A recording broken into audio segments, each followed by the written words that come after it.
Hello friends लोग, मैं हूं आपका दोस्त मोंटी और आप देख रहे हैं मेरा चैनल मांगा एक्सप्लेनेशन। तो जो लोग मेरे चैनल पे नए हो मेरे चैनल को सब्सक्राइब कर दें और वीडियो को लाइक कर दें। और भाई लोग, हमारे 1K सब्सक्राइबर्स के लिए हमें सिर्फ 40 सब्सक्राइबर्स की ज़रूरत है, तो प्लीज़ भाई लोग चैनलों को सब्सक्राइब कर देना। तो आप लोगों ने आज मेरे 1K सब्सक्राइबर्स कंप्लीट कर दें तो मैं एक नहीं 2 वीडियो को ज़रूर डालूंगा। आप लोग आज के आज मेरे 1K सब्सक्राइबर्स कंप्लीट कर दो। मैं आज के आज 2 वीडियो कैसे भी करके 2 वीडियो डाल दूंगा। तो एपिसोड को मैं शुरू कर रहा हूँ। एपिसोड के स्टार्टिंग में हमें दिखाया जाता है जो ज़ॉम्बी होता है उस पे ओयुन ने हमला कर दिया होता है, जिससे जो ज़ॉम्बी होता है वो जलने लग जाता है। और फिर हमें ओयुन को दिखाया जाता है जो ये देख के बहुत ज़्यादा चौंक जाती है और उसका मुंह तो खुला का खुला रह जाता है। और वो अपने मन में कह रही होती है कि ओ तो टारगेट को ऐसे हिट करते हैं। यांग फैंग ने तो मुझे बहुत ज़्यादा चौंका दिया, ये मुझे बहुत ज़्यादा सरप्राइज करता ही रहता है, इसे हर बारे में मालूम होता है।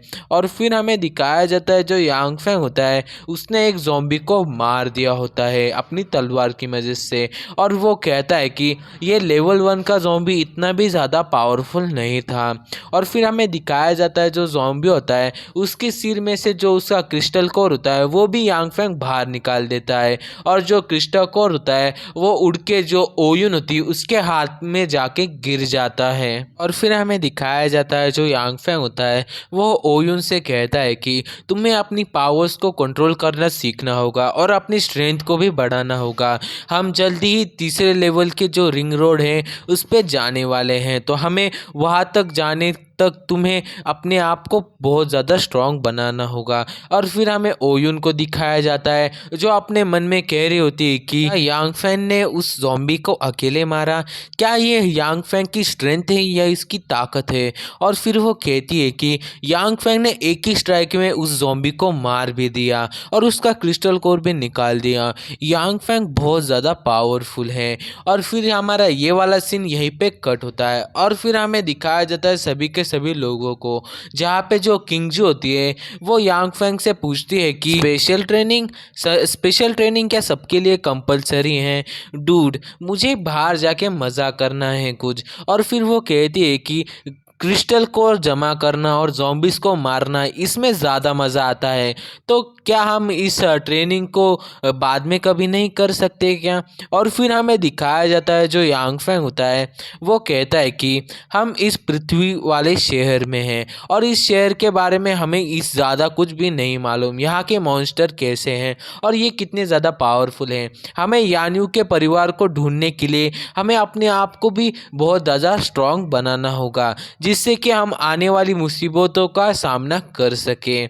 और फिर हमें दिखाया जाता है कि यांग फैंग होता है वो स्पेशल ट्रेनिंग के 3 नियम बता रहा होता है। वो कहता है कि पहले हम लोगों को अपने आप के जो सुपर पावर्स है इसे यूज़ करना ठीक से सीखना होगा। और फिर वो बताने लगता है कि तुम लोगों को फिर अपने और अपने एनिमी को अच्छी तरह से समझना होगा, जिससे कि तुम लोग फाइट के दौरान कभी भी मुसीबत में नहीं पड़ोगे। और फिर वो कहता है कि आखिरी अपने आप को समझो, अपनी पावर्स को समझो, ये एक बेसिक है पर हमें इसको भी यूज़ करना होगा, हमें इसे हमेशा याद रखना होगा।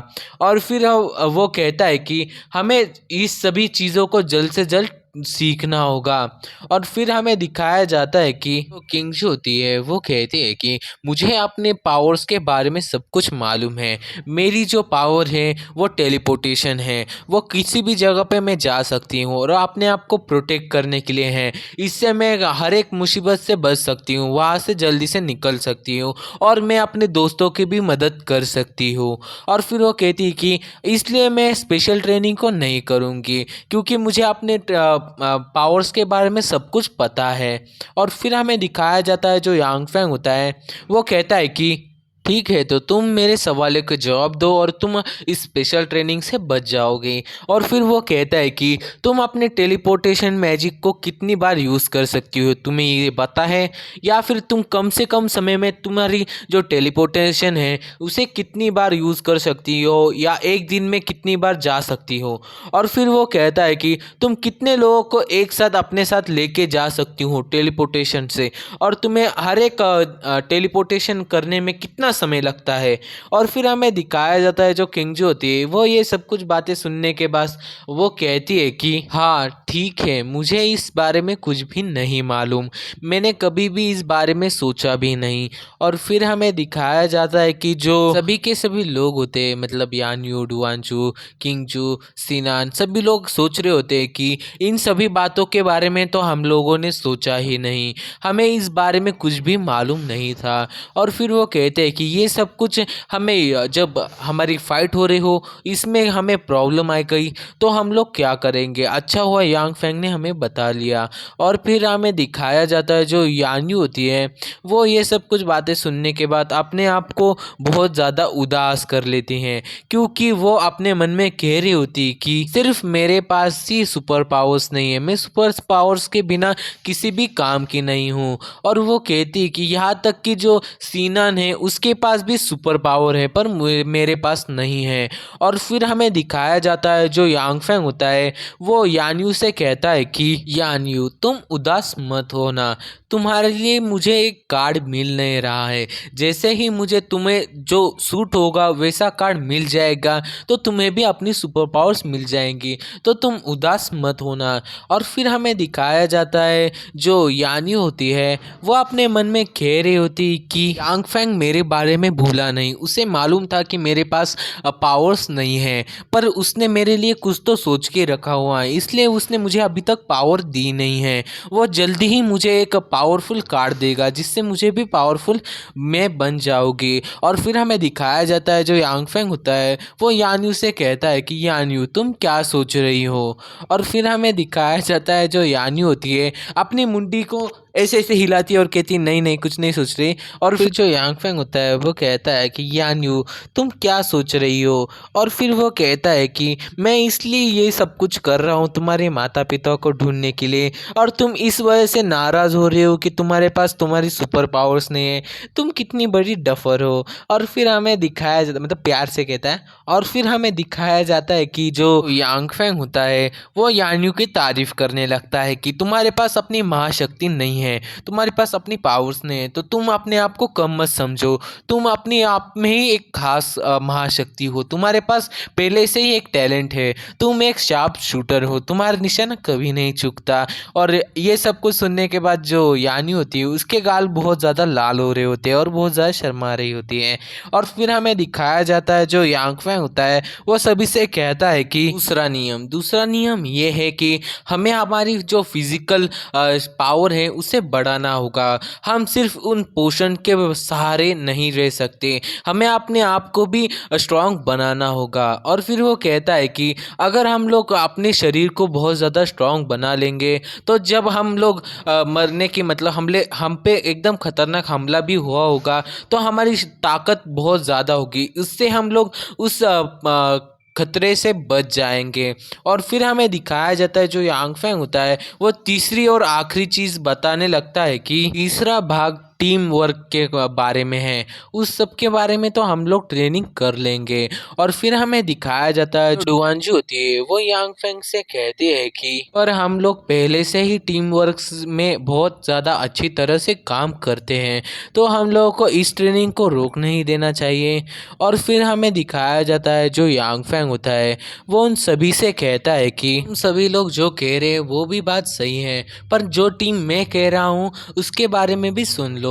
और फिर वो बताने लगता है कि मैं एक ऐसी टीम बनाऊंगा जिसमें सिर्फ 3 मेंबर होंगे, उसमें रैंडमली किसी को भी चुना जाएगा और उनमें से वो 3 लोग जो ज़ॉम्बीज़ है उनसे फाइट करेंगे और जो सिटी तक जाने का जो रास्ता है उसे साफ करेंगे और आगे सबसे पहले होंगे, और वो लोग जितने भी ज़ॉम्बी होंगे उन सभी को मारेंगे और आगे बढ़ते रहेंगे मेन सिटी की तरफ। और फिर वो कहता है कि मैं तुम लोगों को एक छोटी छोटी टीमों में बांट दूंगा, जैसे कि 2 और 3 की टीम में, जिससे कि तुम्हारा क्या होगा कि तुम लोग फाइट में ज़्यादा से ज़्यादा अच्छी तरह से मिल पाओगे। अगर एक टाइम ऐसा हो गया कि तुम 2 लोग हो या 3 लोग हो तो तुम लोग एक दूसरे के साथ फाइट कर पाओगे, तुम लोग एक टीम में बन के जो ज़ॉम्बीज़ है उन्हें अच्छी तरह से मार पाओगे।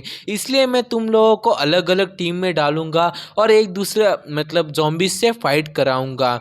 और फिर हमें दिखाया जाता है जो यांग फेंग होता है और फिर वो सभी लोगों से कहता है कि हम लोग सुपर ह्यूमंस और आम आदमी उन लोगों को साथ में ट्रेनिंग करने देंगे, जिससे वो लोग एक ऐसी टेक्निक निकालेंगे जिससे उन्हें अलग अलग मौक़ों पे उन टेक्निक को यूज़ करके वो लड़ाई कर पाए। इसलिए हम लोग अपने सुपर ह्यूमंस है और आम लोग हैं उन लोगों की एक टीम बनाएंगे और वो लोग फाइट कैसे करते हैं उसके बारे में सब कुछ जानेंगे और फिर वो लोग अच्छी तरह से फाइट कर पाएंगे और हमारे साथ चल पाएंगे।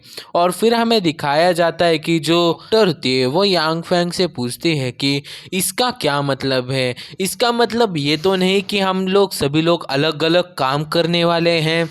और फिर हमें दिखाया जाता है जो यांग फेंग होता है वो उस सवाल का जवाब देते हुए कहता है कि हाँ, मैं ऐसा ही कुछ सोच रहा हूँ। मैं सभी लोगों को ट्रेन करना चाहता हूँ क्योंकि हम लोग एक ही दुश्मन के सामने सभी के सभी लोगों को नहीं ला सकते। अगर सभी के सभी लोग एक ही दुश्मन के सामने आ गए तो वो दुश्मन सभी के सभी लोग हैं उन लोगों को मार डालेगा। तो हम लोग सभी को ट्रेन करेंगे और सबको लड़ना सिखाएंगे। जैसे कि हम लोग पकड़े भी गए तो वो लोग कुछ भी करके कैसे भी करके अपने आप को जीवंत रख सकते हैं और सबको बचा भी सकते हैं।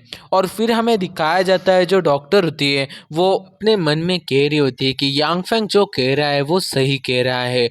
हम लोग सिर्फ ऐसे ही नहीं रह सकते। अगर हम पे एनिमी ने अटैक कर दिया और हम लोगों को बंदी बना लिया तो हमारे जो बाकी के लोग हैं वो लोग हमें छुड़ाने के लिए भी आ सकते हैं। यांग फेंग सही कह रहा है। और इसी पॉइंट पे हमारा ये वाला एपिसोड खत्म होता है। तो एपिसोड कैसा लगा कमेंट करके ज़रूर बताना। और भाई लोग यार प्लीज़ सब्सक्राइब कर दो, हमारे 1K सब्सक्राइबर्स कंप्लीट होने वाले। तो प्लीज़ भाई लोग सब्सक्राइब कर देना और वीडियो अच्छी लगी हो तो कमेंट करके ज़रूर बताना। और चैनल पे नए हो तो चैनल को सब्सक्राइब और वीडियो को लाइक और शेयर ज़रूर करना। तो मिलते हैं अगले एपिसोड में। Bye bye.